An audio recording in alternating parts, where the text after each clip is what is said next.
very satisfied. It's Subiaco Oval, and so you played all your big footy here.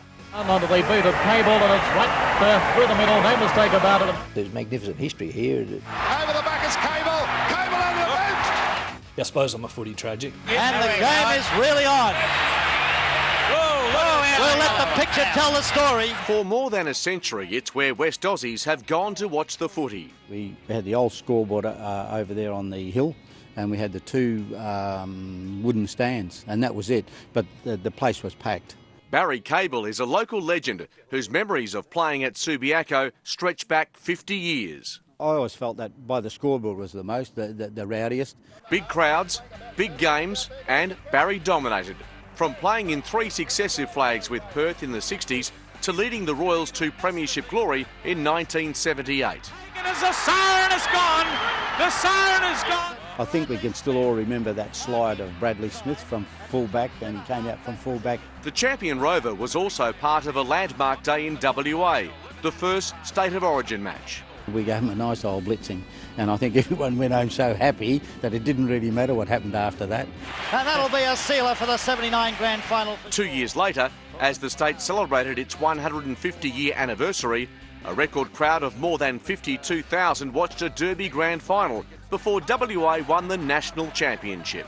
A wonderful carnival, and yes, and we were just fortunate enough to be the victors on the over the weekend, and it was another triumph for WA in the State of Origin. The first game of Aussie rules was played here in 1896. Few know the history of Subiaco as well as historian Greg Waddell Johnson. Cricket shared the ground with footy for about 50 years. From the first stand, which was built in 1909, to the cost of a fan favourite, the footy budget.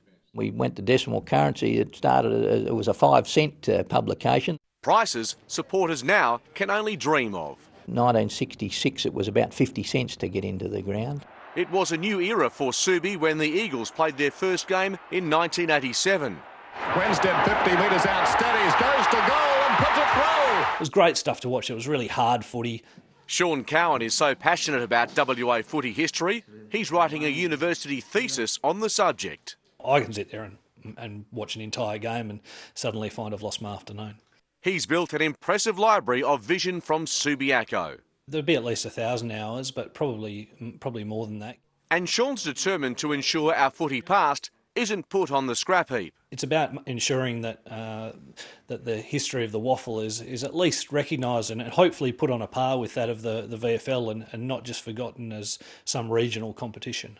Subiaco's swan song is fast approaching, a change which draws mixed emotions.